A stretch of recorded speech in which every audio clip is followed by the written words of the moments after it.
הגעתי מאוד סקפטית, כי לא ידעתי בעצם איך אפייה אפשר לקבל נכון והעצמה, אבל זה פשוט כמו קסם. נפתחה כמו פרח, היותר מדברת, יותר מביעה את עצמה, יש לה פתאום יותר חברות, היא מזמינה חברות הביתה.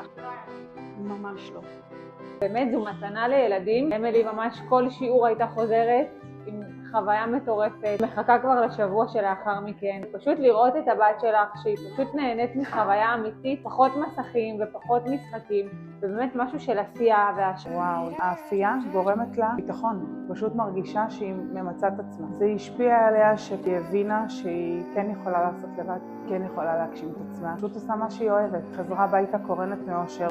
באמת החיבור היה מדהים, היה חיברה ביניהם, חיכה ליום הזה, ראה אותו בהמון אושר ושמחה. שזה הדבר הכי נכון, אז היא פשוט נפתחה בצורה בלתי רגילה. סדנה שהיא עברה פה, זה באמת הפכה להיות ילדה שונה לגמרי, עם ביטחון עצמי גבוה. הכירה פה הרבה חברים וחברות. היא חוזרת הביתה ומספרת, וכמה זה עוזר לה, מעניק לה ביטחון, לעשות עוד ועוד דברים שהיא לא הייתה מעיזה לעשות, פעם הייתה פוחדת. מה שאוהבנו גם בקורס הזה, שמאי גילתה פה גם עבודת צוות, גם חברויות חדשות. כל פעם אחרי הקורס, בעננים, מחויכת. ברגע שילד אוהב משהו והוא עושה את מה שהוא אוהב, כמו הבוגרים, אז זה נראה בשטח. חיים זה פשוט מדהים לראות שאין לה פחד, היא מרגישה ביטחון לעשות כל דבר. מי שמתלבט, לא להתלבט, זה קורס שהוא חובה ברמות של הכלים המנטליים, הכלים המקצועיים. צריך להבין שזה באמת לא חוג, באמת שזה נותן הרבה מעבר מלאפות. טוב לה, שטוב לה טוב. היא יותר בוגרת, יותר עצמאית, יותר נחושה, מובילה.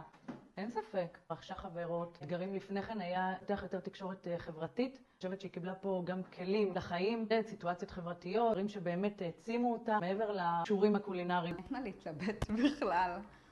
אין מה להתלבט. באמת, הקורס של מרסל, כל מה שהיא מעבירה הוא פרייסלס. יש ערך מוסף שלא ראיתי באף קורס אחר, בשום מקום אחר, בשום חוג אחר.